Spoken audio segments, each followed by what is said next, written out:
Welcome back to Hollywood Wink. Today, we're diving into yet another storm erupting from the social media seas. Melania Trump's bikini photos spark outrage. Too bold even for adults. From models to first ladies, public figures who've posed in swimwear know full well that each frame can be scrutinized, glamorized, vilified, and weaponized. Still, when images of Melania resurfaced online, the reaction was swift, polarized, and intense. For some, admiration. For others, shock that such daring visuals could come from someone so tightly enmeshed in the power and propriety of political life. In the past, Melania has never shied away from the camera. She worked as a model long before her role in the White House, appearing in fashion spreads and even swimsuit editions. Wikipedia. But the resurfacing of these bikini photos feels laden with fresh controversy.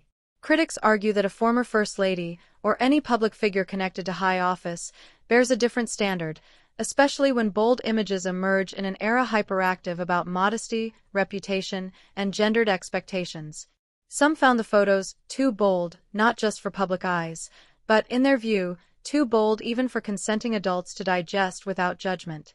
The outrage was positioned as moral alarm, as though Melania's body, captured in a two-piece, threatened an unspoken code about dignity and decorum.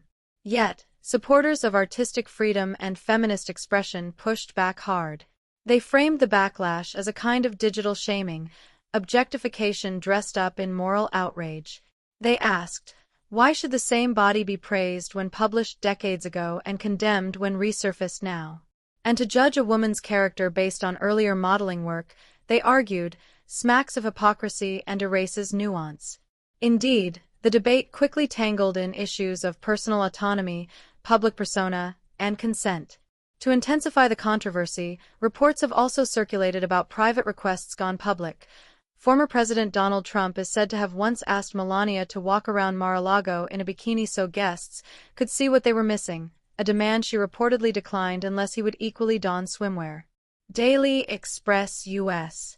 That anecdote has since served as a flashpoint about power, objectification, and the cost of theatrical displays in marriages intertwined with politics. The outrage peaked when influencers, commentators, and news outlets picked sides. Some denounced the images as inappropriate, asserting that public figures should maintain a boundary between personal and political image. Others defended Melania's right to reclaim her modeling legacy, insisting that women, celebrities, politicians, or otherwise, are not obligated to live under perpetual modesty-based censorship. Ultimately, this uproar reveals more than opinion about swimwear. It lays bare deep-seated tensions around gender, power, control, and the visual representation of women in politics.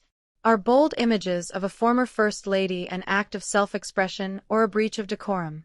Must private modeling work be erased from public life once someone enters the political sphere? And who gets to decide where that line lies? In Melania's case, the bikini photos may have sparked outrage, but they also ignited a much broader conversation about autonomy, legacy, and the gaze that never truly lets go.